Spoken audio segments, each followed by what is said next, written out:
Hi viewers, welcome to iam2day. தங்களுடைய இறைய பிடிக்கிறதுக்காக ரொம்பவே தந்திரமா இல்ல ராஜதந்திரமா வேட்டையாடக்கூடிய 10 உயிரினங்களை பத்தி தான் இந்த வீடியோல நம்ம பார்க்க போறோம். இந்த வீடியோ ரொம்ப இன்ட்ரெஸ்டிங்கா இருக்கும். வீடியோக்குள்ள போறதுக்கு முன்னாடி உங்க எல்லார்கிட்டயும் ஒரு ரெக்வெஸ்ட். நீங்க இன்னும் இந்த சேனலை சப்ஸ்கிரைப் பண்ணலைனா மறக்காம சப்ஸ்கிரைப் பண்ணிட்டு வீடியோஸ் பாருங்க. ஏன்னா உங்க ஒவ்வொருத்தருடைய சப்ஸ்கிரிப்ஷனும் தான் எங்களுக்கு பெரிய நம்பிக்கையே. வாங்க வீடியோக்குள்ள போலாம். நம்ம முதல்ல பார்க்க போறது ஃபால்ஸ் ஹார்ன்ட் வைப்பர். ஈரானுடைய மேற்கு பகுதியில் இருக்கிற மலைகள்ல 2006 தான் இப்படி ஒரு பாம்பை ஆராய்ச்சியாளர்கள் கண்டுபிடிச்சாங்க. இதை பார்த்த ஆராய்ச்சியாளர்களுக்கு ஒரே ஆச்சரியமா இருந்தது. என்னன்னா இந்த பாம்போட வாளுடைய நுனி பகுதி பார்த்தீங்கன்னா ஒரு ஸ்பைடர் மாதிரியான அமைப்போட இருந்தது.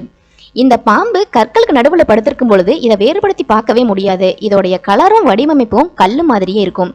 இந்த வால் நுனியில் இருக்கக்கூடிய ஸ்பைடர் மாதிரியான அமைப்பை இந்த பாம்பு அழகா யூட்டிலைஸ் பண்ணியிருக்குது. கற்களுக்கு நடுவில் இந்த பாம்பு படுத்துட்டு தன்னோட உடம்ப துளி கூட அசைக்காம தன்னோட வாளோட நுனி பகுதியை மட்டும் மெதுவா அசைக்குது. உயரமா பறந்துட்டு இருக்கிற பறவைகளுக்கு அது ஏதோ சிலந்தி நகர்ந்து போற மாதிரி தெரியுது. அந்த சிலந்தியை பிடிக்கிறதா நம்பி பறவைகள் கீழே வரும் பொழுது இந்த பாம்பு அந்த பறவையை வேட்டையாடிடுது. ரொம்பவே சூப்பரா இருக்குல்ல. இந்த பாம்போட புத்திசாலித்தனத்தையும் இயற்கை இதுக்கு கொடுத்துருக்கிற வரத்தையும் பார்த்து நாங்கள் ரொம்பவே ஆச்சரியப்பட்டு போனோம். Nature is always great. நாம அடுத்ததா பார்க்க போறது கிரீன் ஹெரான்.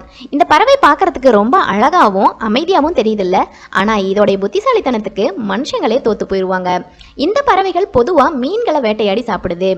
இது எப்படி வேட்டையாடுதுன்னா, இது சின்ன பொருட்களையோ இல்ல கற்களையோ இல்ல திருடி கொண்டுட்டு வந்த உணவுப் பொருட்களையோ நீர்ப்பரப்பு மேல போடுது. பொதுவா தண்ணிக்குள்ள எந்த பொருளை போட்டாலும் அது இறைதான நம்பி குட்டியான நிறைய மீன்கள் அந்த இடத்துக்கு கூட்டமா வரும். அதை யூஸ் பண்ணி இந்த பறவை குட்டியான மீன்களை பிடிக்குது. ஆனா இந்த பறவை குட்டியான மீன்களை சாப்பிட்றதில்ல. மறுபடியும் அந்த குட்டி மீன்களை தண்ணிக்குள்ள போட்டு அதை பிடிக்க வர பெரிய மீனை இந்த பறவைகள் வேட்டையாடி சாப்பிடுது. ரொம்பவே புத்திசாலித்தனமான பறவையா இருக்குல்ல. அடுத்ததான் நம்ம பார்க்க போகிறது ட்ரீ டுவெல்லிங் ஆண்ட்ஸ்.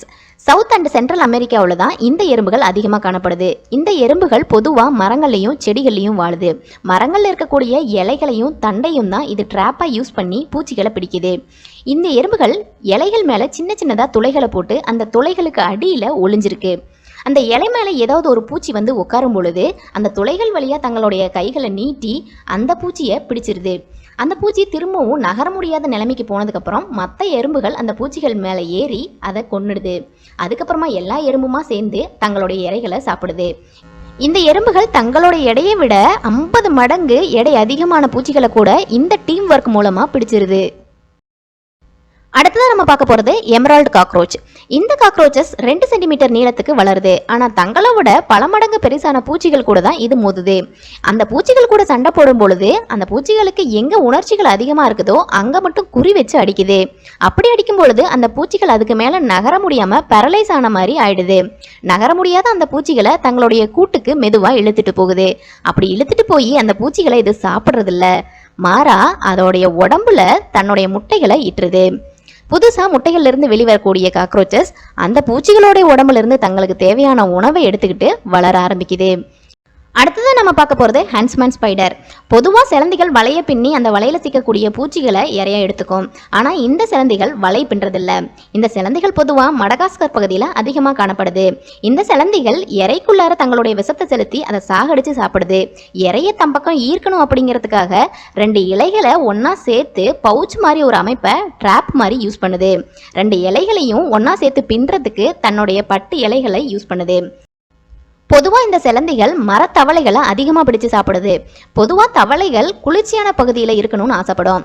இந்த பவுச் மாதிரியான ட்ராப்புக்குள்ள குளிர்ச்சியாக இருக்கிறதுனால அதிகப்படியான தவளைகள் இந்த ட்ராப் பக்கமாக வர்றதுனால இந்த சிலந்திகள் ஈஸியாக அந்த தவளைகளை பிடிச்சிருது. நம்ம அடுத்ததாக பார்க்க போகிறது ஆன்ட்லியான். நமக்கு எல்லாருக்குமே இந்த பூச்சிகளை பற்றி பொதுவாக தெரிஞ்சிருக்கும். ஒரு ஃபனல் மாதிரி குழியை தோண்டி அந்த குழிக்கு அடியில் இது ஒளிஞ்சிருக்கும். இந்த குழிக்குள்ள ஏதாவது ஒரு பூச்சி வந்து விழும் பொழுது அந்த பூச்சியை உள்ளார இழுத்துட்டு போயிடும். உள்ளார இழுத்துட்டு போய் அதோடைய ஜூஸ் எல்லாத்தையுமே உறிஞ்சிட்டு வெறும் எலும்பு கூட்ட வெளியே தூக்கி இது வீசிடும்.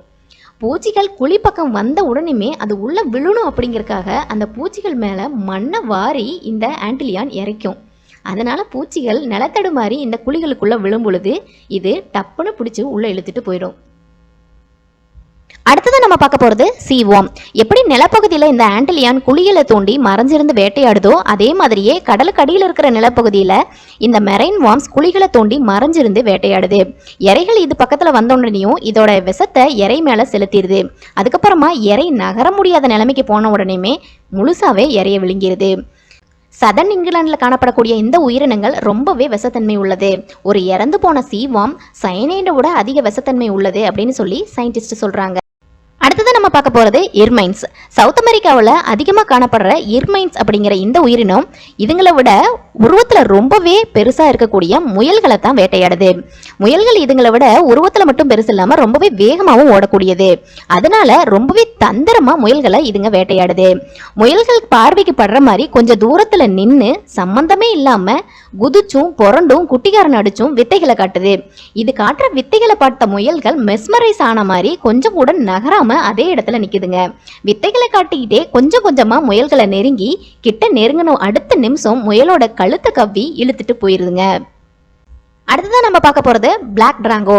கலாஹரி பாலைவனத்தில் அதிகமாக காணக்கூடிய இந்த பறவைகள் அங்க இருக்கக்கூடிய மீர்கெட்ஸுக்கு ஒரு காவலாளியா இருக்குது. அந்த மீர்கெட்ஸுக்கு ஏதாவது ஆபத்து வரும்பொழுது இது எச்சரிக்கை சத்தத்தை எழுப்பி அந்த மீர்கெட்ஸை பாதுகாக்குது. ஆனா அடிக்கடி இந்த மாதிரியான எச்சரிக்கை சத்தத்தை அது கொடுக்கும். ஏன்னா அந்த சத்தத்தை கேட்ட மீர்கெட்ஸ் தங்கிட்ட இருக்கிற உணவுப் பொருட்களை அப்படியே போட்டுட்டு மறைவான இடத்துக்கு ஓடி போய் ஒளிஞ்சிரும்.